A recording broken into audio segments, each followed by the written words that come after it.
আজি ৰাতিপুৱাৰ পৰা ভিডিঅ'টো আৰম্ভ কৰিছোঁ যিহেতু অসমৰ যি বানপীড়িতৰ লোকসকলৰ সমস্যা সেই সমস্যাবিলাক দেখি পেলাই মনবোৰ ইমান বেয়া লাগি আছিলে ভিডিঅ' একো বনাবই মন নাছিলে গতিকে বহুত দিন হ'ল ভিডিঅ' একো আপলোডো কৰা নাছিলোঁ কিন্তু আজি মই এটা ইণ্টাৰভিউত গৈ আছোঁ আৰু ইমান কষ্টৰ পাছত এটা ইণ্টাৰভিউ আজি ঠিক কৰিব পাৰিছোঁ জবটোতো আজিকালি গুৱাহাটীত পাবলৈ বহুত টান সেয়ে ভিডিঅ' কৰি থলোঁ আৰু এফালে মই গা পা ধুই ওলাই মেলি এতিয়া গৈ আছোঁ ৰেপিডত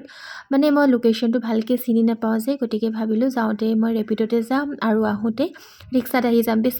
বেছি দূৰ নহয় জয়ানগৰ গৈছিলোঁ বেলতলা জয়ানগৰত আৰু ৰ'দটো চাওকচোন ইমান চোকাকৈ ওলাইছে আমাৰ শিৱসাগৰ ফালেও যদি এনেকৈ ৰ'দটো ওলাইছে সোনকালে পানীখিনি শুকাই যাব তাৰপিছত ইফালে মই আহি পালোঁ ইণ্টাৰভিউ এইটো এটা থেৰাপি চেণ্টাৰ ইয়াতে ডেমনষ্ট্ৰেশ্যন হয় ইয়াতে কোৰিয়ান থেৰাপি চেণ্টাৰ গতিকে বয়সস্থ মানুহবিলাক যিবিলাক গা বেয়া শৰীৰ বিষ তেওঁলোকে থেৰাপি লৈ আছে আৰু মই ছাৰৰ কাৰণে ৰৈ আছোঁ ছাৰ আহিলে ইণ্টাৰভিউটো দিলোঁ মোক অহাকালিলৈ জইনো কৰিব কৈছে কিন্তু মই বাৰু জইন নকৰোঁ কাৰণ চেলাৰীটো বহুত বেছি কম দিছে গতিকে মই জইন নকৰোঁ বুলি ভাবিলোঁ আৰু এইফালে এতিয়া ৰিক্সাত আহি থাকোঁতে হঠাতে আহিলে বৰষুণ যাক আজিকালি যে বৰষুণ আহিলে বিৰাট টেনশ্যন হয় জানেনে শিৱসাগৰ মানুহখিনি কষ্ট পাইছে নেকি আপাৰ আচামৰ মানুহবিলাকৰ আকৌ বানপানী হৈছে নেকি